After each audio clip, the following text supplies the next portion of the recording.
आमदार विक्रम काळेच आपल्या बरोबर आहेत. विक्रम काळेजी, चला आम्ही समजू शकतो आपण बोर्डाचे सदस्य आहात, तिथं काय नेमकी व्यवस्था लावलेली विद्यार्थ्यांकरता आपण पाहण्याकरता गेलात, पण फोटो सेशन करायची काय गरज होती?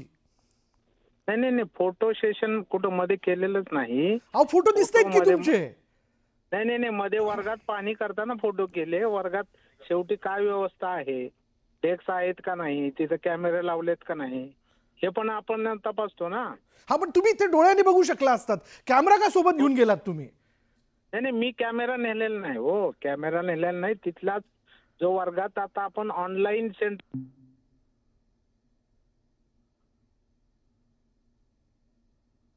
काही कारणास्तव विक्रम काळे यांच्याशी आपला संपर्क तुटला. त्यांचं असं म्हणणं आहे मी कॅमेरा नेला नाही आणि त्यांचं असं म्हणणं आहे की व्यवस्था बघायची होती म्हणून मी तिथं गेलो होतो.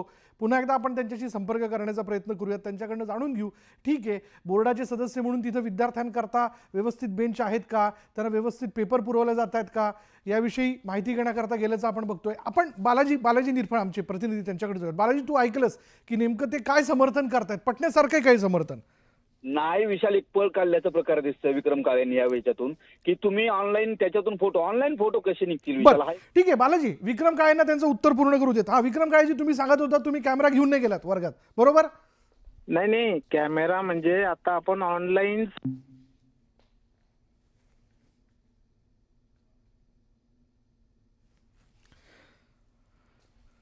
काय माहित नाही, संपर्क वारंवार तुटतोय आणि त्यांचं उत्तर काय पूर्ण होत नाहीये. पण पुन्हा एकदा आपण त्यांच्याशी संपर्क करण्याचा प्रयत्न आपण करूच. ठीक आहे, पाहूयात. पण एक तर यामध्ये एकूण दिसून येते की ठीक आहे, आमदार म्हणून तिथे ते गेले, विद्यार्थ्यांना व्यवस्थित सुविधा पुरवल्या जातात का याची त्यांनी पाहणी केली. पण जे फोटो काढण्यात आले आणि ते सोशल मीडियावरती टाकण्यात आले, हे मात्र काही पटण्यासारखं नाही आहे. म्हणजे जे नियम विद्यार्थ्यांना लागू होतात ते देखील सन्माननीय सभागृह सदस्य आमदार महोदयांना देखील लागू होतात, हे तितकंच खरं. चला बरं, याविषयी आपण पुन्हा एकदा जाऊयात. आमचे प्रतिनिधी बालाजी निरफळ देखील आपल्याबरोबर लाईनवरती आहेत. बालाजी, आपण बोलत होतो की आमदार काळे तिथं पोहोचले, ठीक आहे, मान्य आहे, पोहोचले. त्यांनी विद्यार्थ्यांना सुविधा पुरवल्या जात आहेत की नाही याबद्दलची माहिती घेण्याकरता वर्गामधला दौरा त्यांनी पूर्ण केला.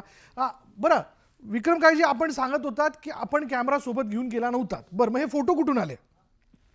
नाही नाही नाही, फोटो म्हणजे कॅमेरा, आता मोबाईल तर सोबतच असतो आपल्या. बरं. आणि आपण आता प्रत्येक सेंटर हे ऑनलाईन जोडलेलं आहे. बरं. सेंटरवर काय प्रकार चालला, कोण येतं कोण जातं, याचं ऑनलाईन आपण एक पथक पण बसवलंय शिक्षण विभागामध्ये, की जे मॉनिटरिंग करतं. सेंटरवर बाहेरचे लोक कोणी येतात का हे पण मॉनिटरिंग करतं. आणि मी ते स्वतः ऑनलाईन चेक करतो की हे चालू आहे का नाही, ते बरोबर लोक बघतायत का नाही, हे पण मी त्याच्यावरून बघतो जाऊन. बरं, पण मग एक वर्ग ठीक आहे, मान्य, तुम्ही फोटो काढला, तुम्ही वेगवेगळ्या वर्गात गेलेला आहात, तिथं आपण फोटो काढले, गरज काय होती याची? म्हणजे जर विद्यार्थी तिथं मोबाईल नेऊ शकत नाही तर हा नियम तुम्हालाही लागू होतो. नाही नाही, बरोबर आहे ना, नियम सगळ्यालाच लागू आहे. बरोबर, समान आहे की नाही, मान्य करता तुम्ही? हा, एखाद्या केंद्रावर काय चाललंय ही परिस्थिती जाणून घेण्यासाठी आपण फोटो काढतो, बाकी त्याचा काहीच उद्देश नाही ना. पण मग काढले तुम्ही फोटो, चला मान्य करतो, मग सोशल मीडियावरती कसे आले? नाही, काढलेत ना, फोटो काढले आणि सोशल मीडियावर पण टाकलेत ना. पण मग हे चुकीचं आहे असं तुम्हाला वाटत नाही का? नाही नाही, ही पारदर्शक परीक्षा ही पारदर्शक झाली पाहिजे आणि कॉपीमुक्त व्हावी, हा सगळा आमच्या यंत्रणेचा प्रयत्न आहे. बरं. आणि ती चालली व्यवस्थित, ही समाजाला पण, लोकांना, पालकांना पण कळलं पाहिजे बाबा ही सगळी अशी यंत्रणा लागलेली आहे, तर आम्हाला कुठेही तिथं कॉपी करता येणार नाही, कोणाला कॉपीला सपोर्ट करता येणार नाही, हा त्यातला उद्देश आहे. पण यात आपण तिथं कॅमेरा घेऊन गेलात, विद्यार्थ्यांना कॅमेरा तिथं मोबाईल न्यायला परवानगी नाही आहे, आपण तिथे मोबाईल घेऊन गेलात, हे कितपत योग्य होतं? नियमांचा भंग झाला नाही का?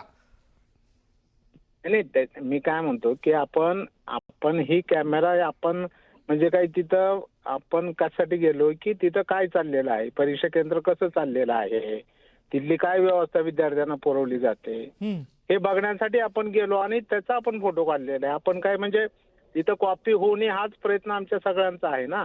कॉपी मुक्त वातावरणात परीक्षा झाली पाहिजे, हा पाठीमागचा उद्देश आहे, दुसरा काहीच नाही.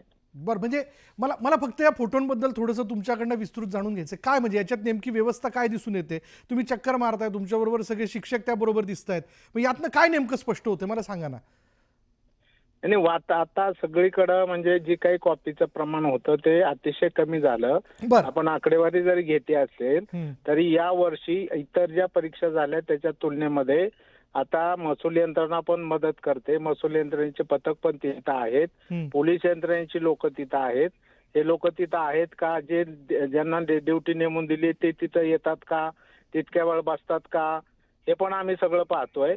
आणि ते लोक सुद्धा ऑनलाईन आमच्या त्या शिक्षण विभागाच्या सेंटरला जोडले गेलेले आहेत. हम्म. त्यामुळे ते पण तिथं काम करतात का नाही हे पण दिसतंय. म्हणजे या सगळ्यामुळं आता परीक्षा एकदम निकोप वातावरणात होते. एखाद दुसरा अनुचित प्रकार सोडला तर जवळपास सगळीकडं काही काही जिल्ह्यात तर एक पण कॉपी नाहीये. इतकं चांगलं वातावरण या वर्षी झालेलं आहे. बरं, धन्यवाद आमच्याशी बोलण्याबद्दल. तर आमदार विक्रम काळेंशी आपण बोललो. ते असं म्हणतायत की सगळं काही नियमात आहे, म्हणजे तिथं नियम पाळले जात आहेत की नाही हे बघण्यासाठी मी गेलेलो होतो. अशावेळी इतर सगळ्या माझ्या सहकाऱ्यांनी, मी जर तिथे वर्गामध्ये या गोष्टीची पाहणी करत होतो तर माझे फोटो काढले, तर यात चुकलं काय, ते सोशल मीडियावरती टाकले, यात चुकलं आहे. या माध्यमातून खरं तर मला पालकांना देखील समाज माध्यमातून दाखवून द्यायचं होतं की सगळं काही व्यवस्थित चाललंय. पण हे तितकंच खरं, जे नियम विद्यार्थ्यांना लागू आहेत ते देखील आमदार महोदयांना लागू होतात. नियमांचा भंग झालाय हे समोर दिसतंय. यानंतर